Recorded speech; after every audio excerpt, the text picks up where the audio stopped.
মানবিক বিএলও এসআইয়ের আবহে অন্য ছবি বাঁকুড়ায়। ইন্দাসে বৃদ্ধ দম্পতির সাহায্যার্থে এগিয়ে এলেন দায়িত্বপ্রাপ্ত বিএলও মীর বদরুজ্জা। মোবাইলে অসহায় বৃদ্ধ দম্পতির ছবি তুললেন, নিজের গাঁটের কুড়ি খরচা করে স্টুডিও থেকে প্রিন্ট করালেন, তারপর এনুমারেশন ফর্মে আটকে দিলেন সেই ছবি। দম্পতিকে বসিয়ে নিজে ফিল আপ করে দিলেন ফর্ম।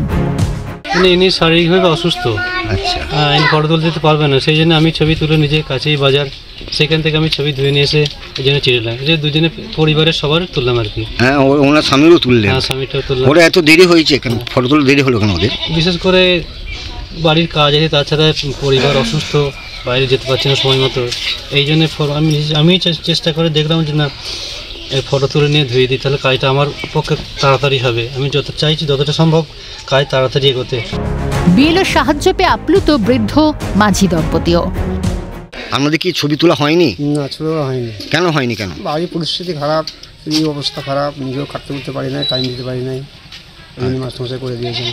তাহলে কি বলবেন মাস্টারমশাইকে যে আমরা ছবিটা পর্যন্ত তুলে নিলে যে ধুয়ে এনে ফটোটা চিটলো, কি বলবেন মাস্টারমশাইকে? আর শ্রদ্ধা করছি, ভালোই কাজটা করে দিয়েছেন। আচ্ছা, এরকম কাজ কোনোদিন দেখেছেন? না। এসআইআর আবহে একের পর এক বিএলওর মৃত্যু, বেশিরভাগ ক্ষেত্রেই কাজের চাপ নিতে না পারার অভিযোগ। এই অবস্থায় ভোটারের সাহায্যার্থে বিএলওর এগিয়ে আসা দৃষ্টান্ত বলেই মনে করছে ওয়াকিবহাল মহল। বাঁকুড়া থেকে স্বরূপ রায় রিপোর্ট, ক্যালকাটা নিউজ।